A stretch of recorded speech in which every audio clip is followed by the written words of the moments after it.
পেজটা মাটি ও জল ফেসবুক পেজটাকে ফলো করে দিবেন এবং হচ্ছে আপনি কমেন্ট করে কিন্তু হচ্ছে জানাবেন। আপনারা হচ্ছে চাইলে ভিডিওটা শেয়ার করতে পারেন, কারণ এইরকম ভিডিওগুলো কিন্তু হচ্ছে জানি অনেকের পছন্দ হয়, তার জন্য কিন্তু আছে আমরা এই অবস্থাতে হচ্ছে এই ভিডিওগুলো করতেছি। আর অবশ্যই যারা টিকটক থেকে দেখছেন তারাও কিন্তু হচ্ছে ফলো করতে ভুলবেন না, কমেন্ট করে জানাবেন যে কোথা থেকে ভিডিওটা দেখছেন।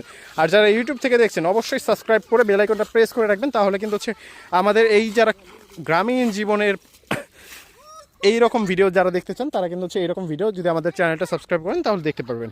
সো হচ্ছে আমরা আপনাদেরকে আপডেট দিচ্ছি এই পুকুরটা মানে হচ্ছে ডোবা যাকে বলে, পানি যেখানে আবদ্ধ হয়েছে, এটা সেচার পরে আমরা কি কোনো মাছ পাই কিনা অবশ্যই জানাবো। আর যদি পাই তাহলে তো দেখাবো, আর যদি না পাই সেটাও আপনাদেরকে জানিয়ে দিব। আর আমাদের এই ভিডিওগুলো কিন্তু হচ্ছে 100% রিয়েল করে থাকি। তো সো হচ্ছে এখানে অনেক পেজে আপনারা দেখেন যে আপনার এগুলো হচ্ছে ফেক ভিডিও থাকে। তো আমাদের কাছে ইনশাল্লাহ এরকম পাবেন না, যেটা হবে আলহামদুলিল্লাহ, পেলে তো আলহামদুলিল্লাহ, না পেলেও আলহামদুলিল্লাহ।